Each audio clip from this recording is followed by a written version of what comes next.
Hello, my name is Jeanne Phillips. I'm a therapist at Healthy Futures and one of the facilitators for the EEIOP program.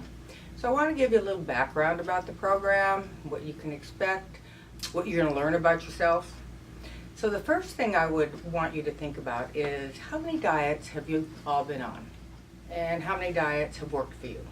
None, right? You wouldn't be here if they'd worked. So what I want to say is you've practiced your eating disorder behavior, your emotional eating behavior for a long, long time. And you're very, very good at it. And now you're going to practice a new lifestyle, not to meet a goal. This is a whole lifestyle change. I believe that individuals who struggle with emotional overeating are a very abused population.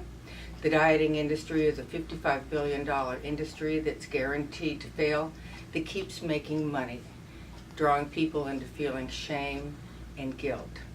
Now the next thing I'm going to say, you're not going to want to hear this, however, I think it's one of the most important things that I will help you learn, and that is to get the body you want, you have to accept the body that you have.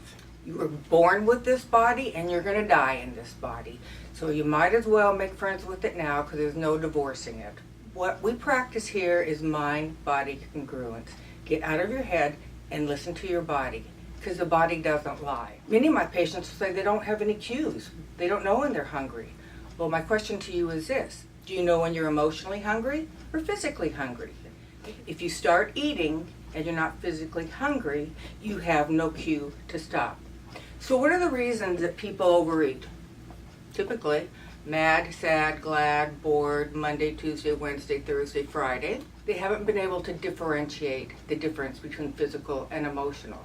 And the piece that falls flat on its face with the dieting industry is they're going to reduce your calories. You may lose some weight, but you're not going to tend to the emotion. So the cycle is something like diet, I lose a few pounds, oops, an emotion comes up. I don't know how to deal with the emotion, but I go back to that which is safe, food, warm, safe, secure, doesn't talk back, and doesn't let me down.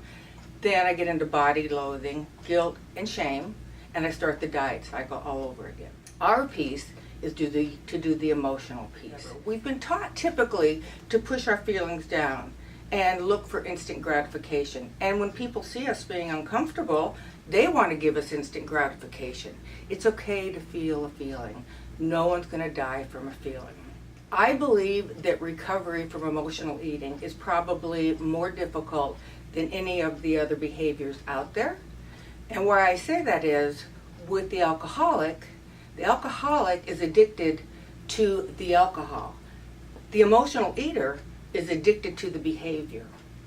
So we try to teach you to eat without distractions, to listen to your body cues, but we have been taught not to listen to our cues. I believe that if we can get out of our head, because this is where the eating disorder lies, and listen to our bodies.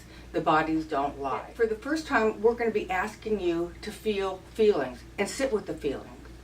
And that's incredibly hard to do because we want instant gratification. You will have rules that we'll suggest to you. I'll throw a couple rules out now, my binge rules that people really don't like, and that is no eating in the car while driving, no eating while standing up, no eating in front of the TV, no eating in front of the computer, no eating while reading. Now why do I say that? Because if I'm eating and watching my favorite TV show, I'm not in tune with my body, and before I know it, my plate is empty, and I look down, oh, okay, I've embraced my TV show, but I haven't felt the food. So it's trying to make peace with food without distractions. If we listen to our body, the body doesn't lie. If you think you're satisfied, you're satisfied.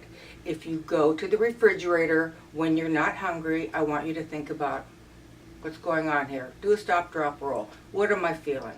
Again, I think this is a tough program.